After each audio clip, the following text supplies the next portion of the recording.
Hello बच्चों, कैसे हैं आप लोग। आज का जो मेरा लेक्चर है, ठीक है, वो हम प्रूफ के बारे में बताएंगे कि हम लोग बचपन में ये तो सीख लेते हैं मेंसुरेशन में बच्चे कि एरिया ऑफ स्क्वायर जो होता है हमारा, area of square side into side होता है। एरिया ऑफ रेक्टेंगल हमारा क्या होता है, area of rectangle length into breadth होता है। जब ये एक फिगर बना दिए, एक रेक्टेंगल है जिसका लेंथ L है और ब्रेथ B, ठीक ठीक। लो भैया, B को थोड़ा छोटा बना दिए, चलो ठीक। स्क्वायर का क्या है, अपोजिट साइड इक्वल होता है रेक्टेंगल का। स्क्वायर का क्या होता है, हर साइड इक्वल होता है, S S S S, ठीक। इतना तो बेसिक्स पता है, ठीक। क्लियर, समझ में आ रहा है, ठीक। चलिए अब हम लोग क्या करेंगे कि इसका प्रूफ देखेंगे कि ये हो कैसे रहा है। लेकिन ये प्रूफ समझने के लिए बच्चे आपको कम से कम कैलकुलस की जानकारी होनी चाहिए और एप्लीकेशन ऑफ इंटीग्रल्स आना चाहिए। मतलब कि आप अगर क्लास 12 के बच्चे हैं और आप अगर एप्लीकेशन ऑफ इंटीग्रल्स पढ़े हैं, इंटीग्रेशन जानते हैं, एप्लीकेशन ऑफ इंटीग्रल्स पढ़े हैं, ठीक है, एप्लीकेशन ऑफ इंटीग्रल्स, अगर आपको इसकी नॉलेज है, पकड़ है इस पे, एप्लीकेशन ऑफ इंटीग्रल्स, ठीक है, ठीक है, application of integrals for integration, ठीक है, एप्लीकेशन ऑफ इंटीग्रल्स। अगर आप इंटीग्रेशन की एप्लीकेशन से जानते हैं बच्चे, ठीक है, इंटीग्रेशन कर देते हैं। चलिए इंटीग्रेशन आप लोग सुने हैं ज्यादातर, ठीक है, चलिए इंटीग्रेशन, ठीक, इंटीग्रेशन। अगर आप एप्लीकेशन इंटीग्रेशन के एप्लीकेशन जानते हैं तो आपके लिए ये प्रूफ समझना, इसकी जो प्रूफ है वो समझना आपके लिए आसान है, आसान है, ठीक है। चलिए देखते हैं इसकी प्रूफ, चलिए करते हैं इसकी प्रूफ। पहला करते हैं स्क्वायर की प्रूफ। हम चाहते ये है कि बच्चे जो कर रहे हैं वो जाने कि हम लोग ऐसा क्यों कर रहे हैं, क्यों हम लोग सीधा लिख देते हैं area of square side into side होता है, area of rectangle length into breadth होता है, ठीक है।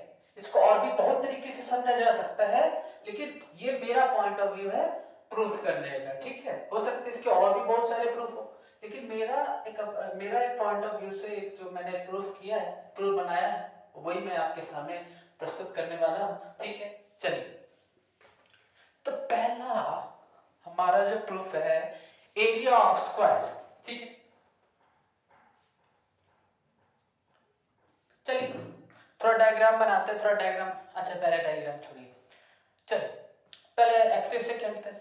बस देखिए बच्चे, जो भी हम सिखाएंगे ना उसमें बहुत चीज कवर होगी और आपकी पहली बेसिक मैथमेटिक्स और पहले ग्राफ की कंसेप्ट है, जो क्लास 8 में ग्राफ हम लोग सीखे थे, एक्स एक्सिस वाई एक्सिस, सब चीज क्लियर होगी, ठीक है। यहाँ पे तो बस ध्यान से देखिए, ठीक है, पहले की रिवीजन भी अच्छे से हो जाएगी मैथमेटिक्स की, ठीक है। जैसे ये किए, ये एक एक्स एक्सिस, ठीक है, ये वाई एक्सिस, कोई दिक, ये एक्स एक्सिस, ठीक है, और ये वाई डैश एक्सिस, ठीक है, X axis Y axis X dash axis Y dash axis, ठीक है।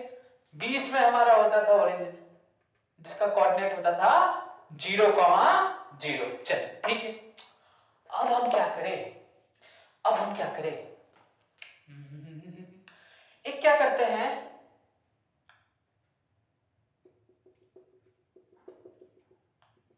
ये क्या है y, ये मानिए यहां से यहां तक, यहां से यहां तक a यूनिट है, ठीक है, a यूनिट, ठीक है। यानी कि ये क्या चीज का इक्वेशन हो गया, y इक्वल टू a का, y इक्वल टू a का इक्वेशन होगी, क्या इसको कह सकते हैं, पढ़े थे आप लोग, लेकिन ये y इक्वल टू a का इक्वेशन हो गया। अच्छा अब हम क्या करें, यहां से, ठीक, ये क्या चीज का इक्वेशन हो गया, ये हमारा हो गया x इक्वल टू a का इक्वेशन। कोई दिक्कत, कोई कष्ट, ये x इक्वल टू, ओरिजिन से यहां तक कितना हो गया, ए unit. A unit x axis के अलोंग चले, पॉजिटिव एक्स एक्सिस के अलोंग चले, और a unit positive Y axis के अलोंग चले। चलिए ठीक है, अब बताइए, आप खुद बताइए इसका कोऑर्डिनेट क्या हो जाएगा। इसका कोऑर्डिनेट ये ओ है, ओ है बेसिकली, ये जीरो नहीं, ओ है, इसका लोकेशन का नाम ओ है और इसका कोऑर्डिनेट 0,0, ठीक, ये तो पता है। ओरिजिन, ये तो ओरिजिन होता है। चलिए हर चीज बारीकी से बताते हुए चलेंगे, ठीक है। चलिए पुराने भी चीज की रिवीजन हो जाएगी, और जो बच्चा 12th में आ चुका है वो सब बेसिक चीज तो जानता ही है, उसको कोई दिक्कत है नहीं। तो इसका कोऑर्डिनेट हो जाएगा 1,0 हमारा। चलिए x में a चले, y में कितना चले, ऊपर, ये भी तो a है, ये भी तो भैया a है। x में a चले और y में ऊपर a चले, यानी कि ये कोऑर्डिनेट हो गया भैया मेरा a, a, और ये o, इसका कोऑर्डिनेट क्या हो जाएगा, इसका कोऑर्डिनेट a माने, इसका कोऑर्डिनेट b मानते हैं, और इसी का कोऑर्डिनेट क्या माने, इसी का कोऑर्डिनेट को क्या माने, बताइए आप ही कहिए, सी का कोऑर्डिनेट क्या हो जाएगा। आप कैसे कह सकते हैं, अच्छा सॉरी, कोई बात नहीं, x 0 है, y कितना ऊपर चले, a चले, 0, a, कोई कष्ट। चलिए सबका कोऑर्डिनेट चल गया, हमें पता चला गिवन। चलिए यहीं पे लिखते हैं गिवन, ठीक, गिवन क्या है, गिवन है स्क्वायर, स्क्वायर है, क्या स्क्वायर है, कौन सा, ओ ए बी सी, ठीक, स्क्वायर है ओ ए बी सी, ठीक, स्क्वायर की प्रॉपर्टी ओ ए जानते हैं ना, O A equal to A B equal to B C equal to O C, ठीक, ये सभी कितने ए यूनिट्स, कोई तकलीफ, इतना क्लियर आपको दिख रहा है, चलिए चलिए दिख रहा है, बढ़िया। अब क्या करें, अब क्या करना है, टू प्रूफ, लिखते टू प्रूफ, हमारा मकसद क्या है, हमें क्या प्रूफ करना है, ठीक है। साइड लेंथ कितना है, साइड क्या है, ए यूनिट्स, जो हमारा साइड है वो ए यूनिट है, सभी साइड जो है हमारे सभी साइड्स ए यूनिट के, ये भी a unit, a units, a units, ये भी ए, ये भी ए यूनिट्स होंगे, ठीक है, सभी ए यूनिट्स होंगे, ठीक है, ठीक, सभी ए, ठीक। अब देखिए यहाँ पे टू प्रूव क्या करना है, area of square, area of square, ठीक है, area of square is equal to A square, यही ना, या तो ए टू, ठीक, ए स्क्वायर प्रूफ करना है, यही प्रूफ करना है। चलिए अब लिखते हैं हम लोग प्रूफ, आप करेंगे प्रूफ, ठीक है। चलिए इस तरह से लिखते हैं, जब बच्चे हम लोग कॉन्ग्रुएंसी करते थे, कॉन्ग्रुएंस ऑफ ट्रायंगल, जब कॉन्ग्रुएंसी करते हैं तो उसमें जब प्रूविंग आता है तो हम लोग कैसे करते हैं, ट्रायंगल पहले फिगर बनाते हैं, गिवन लिखते हैं, टू प्रूफ लिखते हैं, प्रूफ लिखते हैं, जैसे जैसे पैरामीटर्स जैसे उसमें करते हैं, स्टेप बाय स्टेप अप्रोच करते हैं, वैसे यहाँ भी अप्रोच करेंगे, वैसे भी यहाँ भी करेंगे, ठीक है। पहले गिवन लिखे, फिर टू प्रूफ, फिर प्रूफ करते हैं, अच्छा प्रूफ करते हैं, ठीक है। अच्छा हम क्या कर रहे हैं, हम लिखते हैं डायरेक्ट रिक्वायर्ड एरिया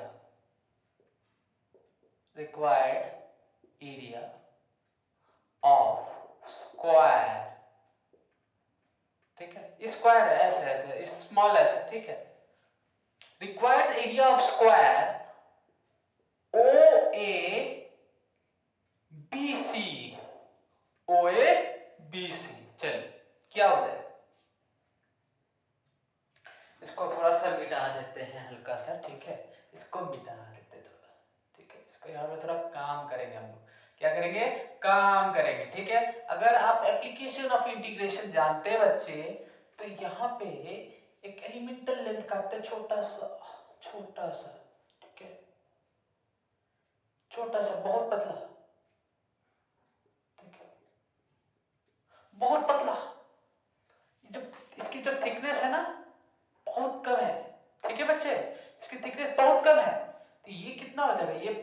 मानिए यहाँ से है, ठीक है, इतना को हम ये हम dx कंसिडर किए, इसको हम dx किए, ठीक है, इसको हम dx किए,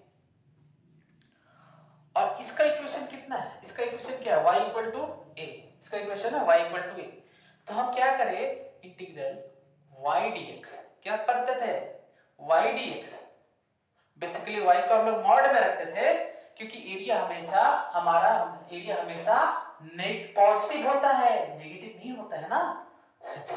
ठीक है, इसलिए इसे हम लोग बेसिकली क्या कोशिश करते हैं, ठीक है, कि y जो है उसको हम मॉड में रखें, ठीक है। अच्छा, अब इंटीग्रेशन करना है, ये जो पतला स्ट्रिप है उसको कहां से कहां तक ले जाना है, किसके रिस्पेक्ट में इंटीग्रेशन हो रहा है, x के रिस्पेक्ट में हो रहा है ना, dx x के रिस्पेक्ट में कर रहे हैं, तो कहां से कहां, x इक्वल टू 0, ये क्या है, x equal to 0, x equal to 0 से कहां तक, x इक्वल टू a तक, तो ये पूरा एलिमेंटल एरिया कवर हो जाएगा। जब पूरा एलिमेंटल एरिया कवर हो जाएगा बच्चे, तो हमें ये रिक्वायर्ड एरिया, मतलब पूरा रिक्वायर्ड एरिया OABC मिल जाएगा, एरिया ऑफ स्क्वायर OABC मिल जाएगा। अगर क्लोज फिगर है, क्लोज फिगर है OABCO पूरा कवर करती, OABCO पूरा का एरिया निकल जाएगा, पूरा का निकल जाएगा, पूरा का निकल जाएगा, ठीक है, सॉरी OABC, ठीक है, OABC, ठीक है, एरिया ऑफ स्क्वायर जो है OABC क्लोज फिगर, ठीक है, तो एरिया ऑफ स्क्वायर OABC जो है उसका एरिया हमें निकल जाएगा। तो x इक्वल टू 0 से x इक्वल टू 0 से कहां तक इंटीग्रेट करेंगे, x इक्वल टू a तक, ठीक है।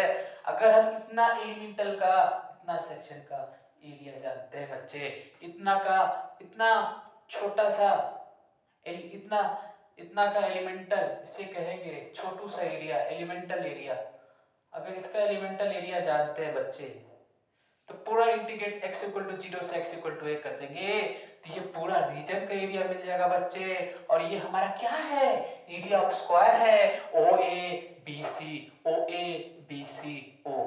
ठीक है बच्चे। चलिए आज चलिए आगे बढ़ते हैं। तो मॉड y बेसिकली क्या है, y इक्वल टू a, इसका इक्वेशन ले रहे हैं भैया, इसका इक्वेशन लिख रहे हैं y equal to a, y equal to a, ठीक है, y equal to a, length तो हमारा पॉजिटिव ही होता है, तो a dx is equal to a dx x equal to 0 to x equal to a। Constant को बाहर निकालते हैं, तो लीजिए dx x equal to 0 to x equal to a, ठीक। अब बच्चे एक चीज बताइए, जो dx होता है हमारा, dx जो बच्चे जो हमारा dx होता है, इसका इंटीग्रेशन क्या होता है, dx मतलब कि क्या, x equal to 0 into dx है। अब ये क्या होता है, x 0 प्लस 1 बाई 0 प्लस 1, यही होगा ना। इंडेफिनिट है तो कांस्टेंट ऑफ इंटीग्रेशन भी लग जाता है, यही होता है ना, यही होता है ना। तो क्या हो जाता है, ये x प्लस c, तो ये क्या हो जाएगा, इसको मिटाते हैं, इसको मिटाते हैं, तो ये बच्चे हमारा हो जाएगा a x, लोअर लिमिट क्या है 0, अपर लिमिट है a माइनस 0, यानी कि इसको हम थोड़ा सा यहां शिफ्ट करके लिखे तो हमारा क्या आ जाएगा, area of square OABC is equal to a into a, क्या हो गया, a स्क्वायर, यही चाहिए था ना, हैंस प्रूव्ड। चलिए बच्चे आज के लिए क्या करते हैं, इतना ही रखते हैं, ठीक है। और इस तरह से हम लोग प्रूव करते हैं कि एरिया ऑफ स्क्वायर जो होता है a इंटू a होता है, यानी कि a स्क्वायर होता है, ठीक है। अब हम लोग करेंगे एरिया ऑफ रेक्टेंगल, लेकिन उसकी नेक्स्ट लेक्चर में करेंगे, ठीक है बच्चे। आज का लेक्चर इतने ही रखते हैं, ठीक है। और ये आप एक समझिए कि आप एक होमवर्क समझ लीजिए। अगर जिसको इसकी सोच डेवलप हो जाती है, अगर इस क्वेश्चन की अगर जिसको थिंकिंग डेवलप हो जाती है, तो एरिया ऑफ रेक्टेंगल आसानी से प्रूव कर सकते हैं। ऐसे नेक्स्ट क्लास में हम एरिया ऑफ रेक्टेंगल भी बताएंगे। उसके बाद हम लोग ये भी सीखेंगे कि area of triangle, right angle triangle, half into base into height कैसे होता है। और सर्कल का तो प्रूफ करने का 2-3 तरीका है, बहुत सारे प्रूफ है। सर्कल सर्कल के आप बहुत सारे आराम से प्रूफ कर सकते हैं, ठीक है। उसके साथ हम प्रूफ किए हैं, ठीक है। सर्कल फॉर सब सर्कल 2 पाई आर कैसे होता है, सर एरिया का नहीं प्रूफ किए, एरिया का प्रूफ करेंगे, area of circle pi r square कैसे होता है। और अगर बच्चे आप ग्रेजुएशन के हैं, सेमेस्टर 1 के स्टूडेंट है, तो आपको ये भी सीखने को मिलेगा कि वॉल्यूम ऑफ स्फीयर, अगर वॉल्यूम ऑफ स्फीयर है तो वॉल्यूम ऑफ स्फीयर जो होता है, वॉल्यूम ऑफ स्फीयर ये जो यहाँ बनाते हैं, अगर एक स्फीयर है तो उसका वॉल्यूम क्या होता है 4, और इसका रेडियस r है, एक स्फीयर है जिसका रेडियस r है, तो उसका वॉल्यूम होता है 4/3 पाई आर क्यूब। तो उसका वॉल्यूम कैसे निकालते हैं, तो वो भी सीखेंगे, ठीक है, वो भी सीखना है, ठीक है। तो चलिए आज के लिए इतना ही रखते हैं।